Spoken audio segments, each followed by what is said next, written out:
My teacher won't say my name correctly for 2 years. When I finally stand up for myself, it leads to her getting fired. Here's a little bit of background. So I have a semi-common Hispanic first name and I'm living in the Midwest United States. People don't always pronounce it correctly. Generally speaking, I think of myself as being fairly flexible with how others pronounce it. If it's our first time meeting, I will say how it is pronounced, and as long as they get somewhat close to the pronunciation after a couple of meetings, I will let it slide and acknowledge their efforts. If we've met multiple times and they still clearly make no effort to pronounce my name correctly, that's when I start to take offense. This wasn't always the case though. Before I used to just acknowledge whatever people would call me, and after dealing with some identity issues in my teen years, like many of us do, and going to counseling, I learned to fully embrace my identity, including the correct pronunciation of my name, and was taught to stick up for myself as well. The story takes place when I was starting that transition. In my teen years while attending high school, during my freshman and sophomore year,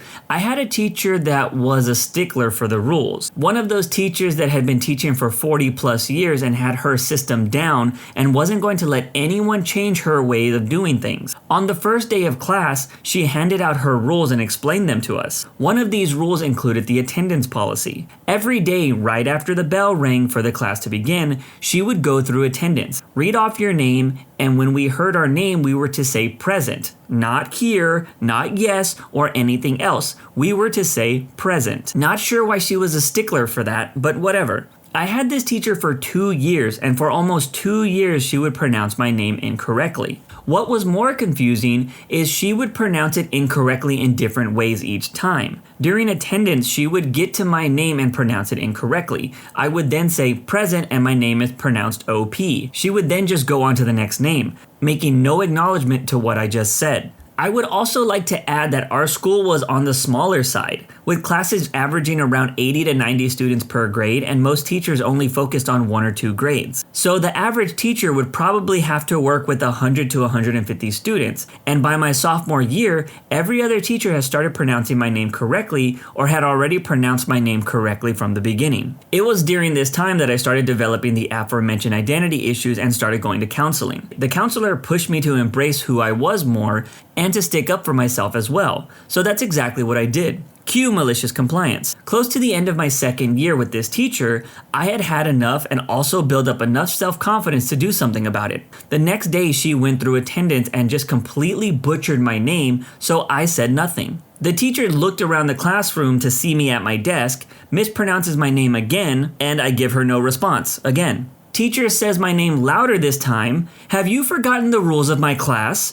You are to respond with present when I call your name. Me nervously. Still wasn't all that great at sticking up for myself yet. Your rules say that we're supposed to say present after our name is being called. My name has not been called. Don't start to get smart with me, mispronounces my name again. That's not my name, it's... She cuts me off at this point. That's it, I'm not putting up with this. Go to the office. Almost in tears, I head to the office, unsure of what I had done or in what kind of trouble I would be in. But here's the kicker. In between my freshman and sophomore year, we had got a new vice principal. This new VP was Hispanic as well and was fully aware of the counseling I was taking. I later found out that she was very active in the community and was one of the city leaders in pushing for Hispanic rights and achievements and advancements. So I walk into the office and she is the first one to greet me. I tell her what had happened and see her face slowly turn red with anger. She then attempts to regain her control and tells me to go to her office and work on homework until the next class period. That she will talk to the teacher and to not have to worry about her. The next day I walk into class again, unsure of what to expect. The teacher simply begins her class without calling attendance and makes no acknowledgement of me. This continues for a week until we are informed that the teacher and the school board have agreed that she will be taking an early retirement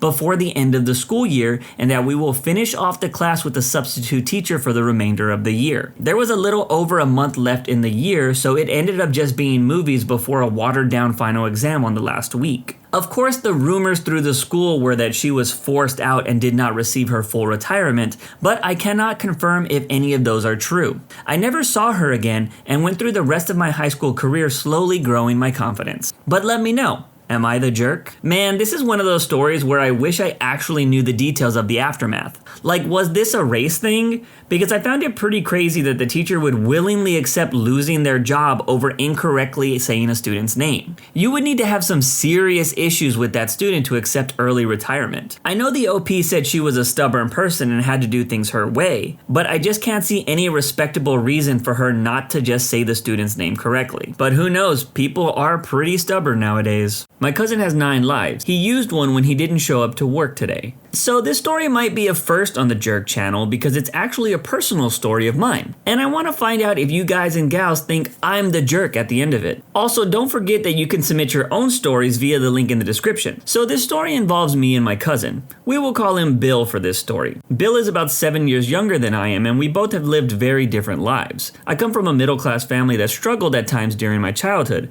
whereas my cousin grew up in a slightly better situation where his parents both made pretty decent money. Bill has probably traveled more places in the world before he was out of high school than I have in my entire life. Bill also usually got everything he wanted growing up, so he never really had to deal with a lot of pushback. But don't get me wrong, just because we grew up differently doesn't mean that I have any ill will towards my cousin. His family is pretty awesome and they have been there for us when we needed them. But I just need to set the stage for what happened later in this story. You see, not only has my cousin Bill been able to experience a lot in life, he's actually pretty lucky to be alive. Have you ever met someone and thought, man, that person right there has 9 lives because they're always getting into some kind of mess? Well, that's my cousin Bill to the T. When we were really young, I remember him driving his battery-powered 4-wheeler, you know, those plastic-looking ones that you can buy at Walmart, although this one was a little bit more high-end. He drove that thing near a ditch and ended up sliding down the ditch with the 4-wheeler rolling on top of him. When I ran over to check on him, he managed to squeeze out from under the 4-wheeler and be like, "I'm okay." Another time, he got his face smashed in when he was holding onto a dog leash and the dog started running full speed for some reason. I think it stepped on a bee. Well, his face ran straight into the corner of a picnic table and basically destroyed the bones around his eyes, which left him with a pretty gnarly scar. But nothing beats the time he legit almost died because he somehow got his head run over by a car. I remember having to leave work because my cousin was being airlifted to the hospital and we had no idea what was going to happen. So safe to say, the dude is very lucky to be alive today. With all of that out of the way, let's fast forward to me working at my old job. I've mentioned this a few times on the Jerk channel, but I used to work at an old automotive job where we worked around engines and stuff. This was more of a testing facility instead of a mechanic shop. While I worked at this job for many years, I was able to build up a reputation as being a hard worker and a leader on my shift. So much so that I was promoted to the lead operator position. Well, one day, much to my surprise, I walk into the office to see who our new employee for the shift is going to be, and it turns out to be my cousin Bill. I instantly thought, this is gonna suck. Because remember how I mentioned how Bill always kinda got his way? Well, that kinda molded his work ethic and he didn't do a lot of things that he didn't want to do. Not something you really want in a new employee. What was worse is this particular workplace had a lot of people that judged you off your recommendations for new hires. If you recommended a new guy and he was awful, it made you look really bad. The thing that sucked here was I didn't recommend my cousin for this job, but that wasn't going to stop people from thinking that I did. So now the pressure was on me to make sure my cousin became a star player on this shift. I told him straight up that I wasn't going to cover for his mistakes and I wasn't going to baby him through the process of this training, so he better pay attention. As this training went on, I caught him a few times on his phone or not being in his area where he was supposed to be. These were little things that were annoying but easily fixed. But then there were the mistakes that started to become bigger issues. Stuff that messed up samples or might ruin tests that we were running. By the way, a lot of these tests that we ran cost anywhere from $10,000 to $250,000. And they were tests that we couldn't easily restart because many required thousands of hours of running engines. Oh, and I can't forget to mention that the one time during our shift in my cousin's area, one of his engines caught fire, sending the sprinkler system off in the actual area, which didn't end up turning off once we shut the engine down, causing damage to the systems that ran the engines themselves. Now, to this day, I still don't know if this was some freak accident that just happened on the job. It's totally possible. Or if it was because my cousin wasn't paying attention to his area and he let something linger that turned into a fire. Either way, people on my shift was like, bro, get your boy. It sucked. So as you might assume, once those mistakes started happening, the birds on my shift started chirping. Yo, what's wrong with your cousin, OP?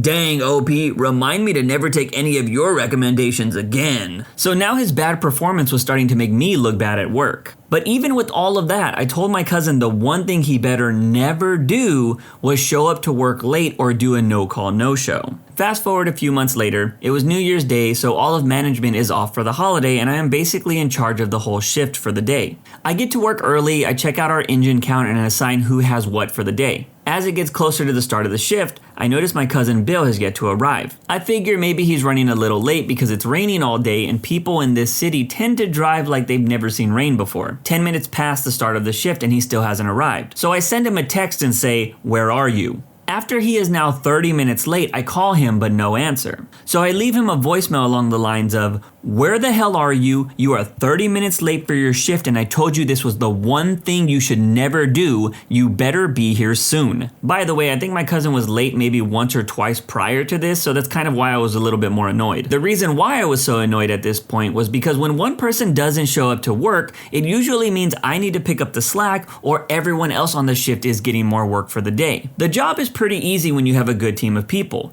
but even I knew the further you stretch the team, the more likely problems occur on the shift, which is something I always tried to avoid during the holiday shifts because anytime you had to call someone to the campus, they were usually big babies about having to work. At this point, an hour or so has passed and I have heard nothing from my cousin. No text, no phone call, nothing. I even call my boss to see if maybe my cousin actually called him and he was just avoiding talking to me. Nothing there either. It wasn't until about maybe 2 to 3 hours later that I get a call from my uncle, who is my cousin's father, telling me that Bill has been in a car accident and he's in the hospital. Turns out my cousin was driving his sports car down a curved road and apparently lost control of the vehicle, causing the car to flip multiple times. I was pretty in shock when I heard this news from my uncle, because my cousin getting into a car accident was the last thing on my mind for reasons for him being late. I told my uncle to keep me posted and that I hope that he's alright. I personally don't remember all the details of the accident since it has been years, but I don't think my cousin was wearing his seatbelt and I believe the accident was so bad that his leg was caught in the car at some point and it broke pretty badly. I just remember he didn't return to work for 4 to 6 months. I felt so bad after I got that phone call because I had left an angry message on my cousin's phone and he was probably going to listen to it once he was up and well. The last thing I wanted was for him to feel bad for missing work when he should be recovering from a bad accident. Anyways, that's the story about the one time my cousin didn't show up to work, and the reason why is because he almost died. So let me know. Am I the jerk in this situation? Customer tells me I need to make a large delivery by parking my truck on the neighborhood basketball court, but this almost leads to the customer and a random guy getting into a fist fight. This happened a couple of days ago, but I figured I'd share it. So for those who haven't seen my previous posts, I work as a boom truck delivery driver for a building supply company. For those not familiar with them, it's a large flatbed truck with a crane on it to unload materials. This customer had ordered a bunch of heavy decking material for a family member,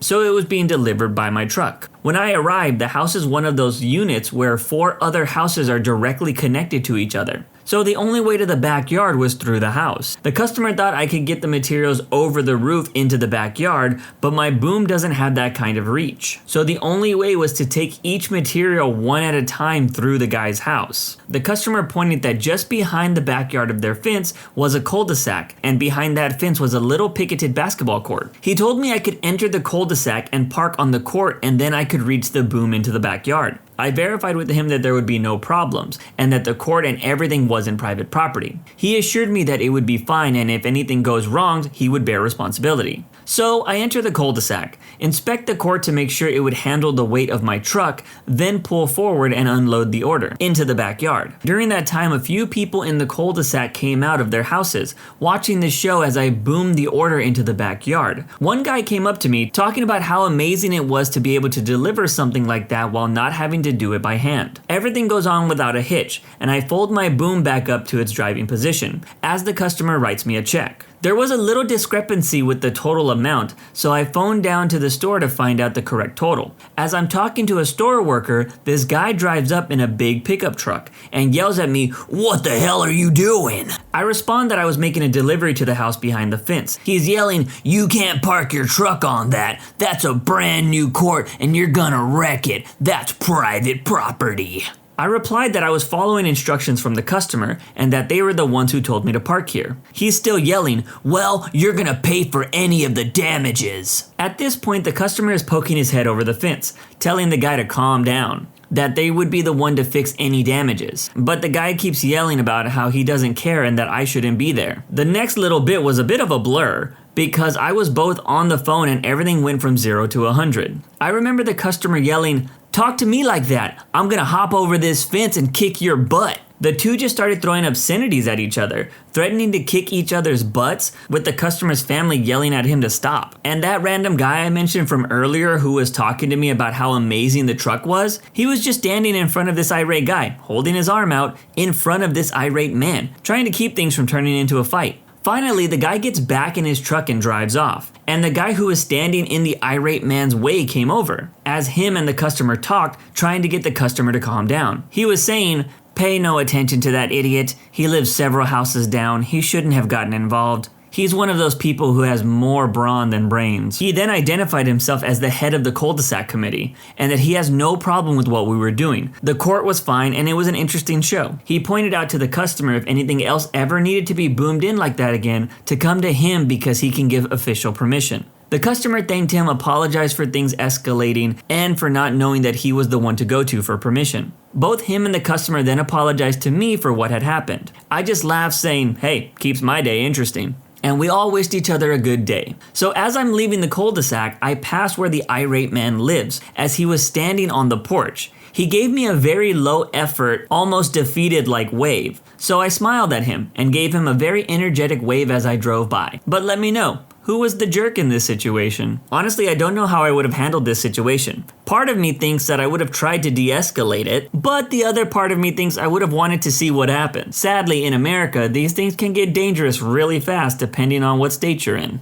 My manager doesn't want me to use my cell phone to help us at work, so I maliciously comply by using our dial-up internet during rush hour. This was during my time in college in around 2005. For the sake of the story, I have to start off on my first day and what led up to the point of why my store had a horrible high turnover rate. I started and soon figured out that the store was getting a complete makeover and renovation, as well as a completely new manager, who we shall call Richard. Richard hired me, but the other employees were hired under the previous store manager. I trained under the previous paint manager and hoped to learn the trade so I could better assist customers, increase my knowledge and hourly wage. We also had to learn to drive a forklift and how to cut/program keys for cars and houses. The worst part was during this transition, they changed the layout of the floor plan. I had already learned where all the products were, but then they were going to go ahead and move everything around. The store had a policy that every customer had to be greeted and helped no matter how busy we were, unless they refused our help. Over 2 months, approximately 6 employees left inside the hardware store and 4 others left our garden center department. Richard had to work the garden center and hated it, because he had to leave his AC cushy office and constantly took it out on the hardware employees inside. And since we weren't cross-trained for garden center and hardware, none of us could really be moved around. Plus, there was also the fear if he did that, more people would leave. Fast forward about 1 year. And then our paint manager left due to overwork and poor scheduling by our manager. He stretched us too thin and made him open and close the store numerous times. We were open from 7 a.m. to 6 p.m., so our previous paint manager worked several hours into OT every week. I became the new paint manager immediately because I was the only employee left who was trained and remained from before the floor plan change. I had to train all new employees on how to make paint via our automatic machines and our manual machine that was specialized for industrial paints. Richard always found an excuse not to train the new people. I also had to train all new employees for how to make keys and key fobs. I was given a 12-cent raise for my compensation. After my promotion, I met our new district paint manager. His name was Kevin. I met him so we could go over anything I needed to know about how to order paint. It was the only thing I was not taught. Kevin told me I can just send him a picture of the order filled out on his personal phone, and he would place the order since our internet was so slow at our facility. He brought his hotspot anytime he needed internet access because our computers usually took 25 minutes to log in. It was the equivalent to dial-up. and we could not use the computer at the register for anything other than customer service checkouts. So when it came time to order paint, I filled out the proper form and pulled out my phone and took all pictures needed and sent them to Kevin. Cue Richard from Garden Center drenched in sweat. He came barreling in and pulled me aside and said, "It pisses me off that we're outside busting our butts in the sun and I come in and you are on your phone goofing off." I explained that I was ordering paint and that it was for the business anyways. He told me to follow the company policy of no phones at work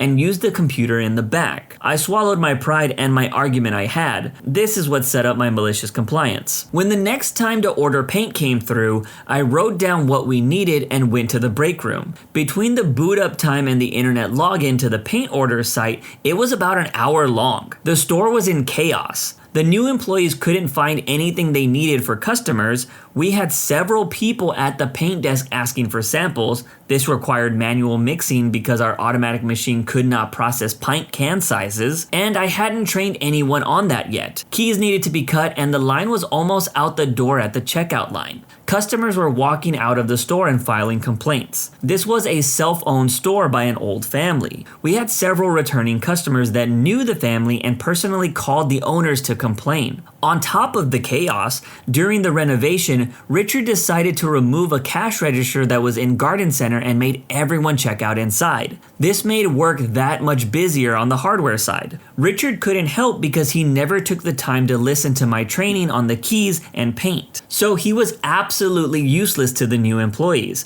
I finally returned and he asked me, "Where the hell have you been?" I said, "In the back ordering paint." "You could have used your phone this one time. You didn't see how busy we were?" Yes, I saw how busy we were, but if I didn't get the paint order in by 10 a.m., we won't get it in time and we will be out of stock for a week. I'm just following the no phone policy you made very clear to follow. He huffed and walked away more pissed than before. Shortly after this, Richard got Kevin to go through the paint order process, and from now on, Richard ordered the paint because it also gave him an excuse to sit inside away from the garden center. Eventually, the new employees left and I stayed because I was about to graduate anyways. I purposely didn't train any new employees on any of the processes in the store because I came to find out I never actually received the paint manager title on paper because it was supposed to come with the $2 raise. I was only given the responsibilities and it was never reported to the store owners by Richard. I came in a few months later and Richard was moved to the other north side store and was no longer a manager.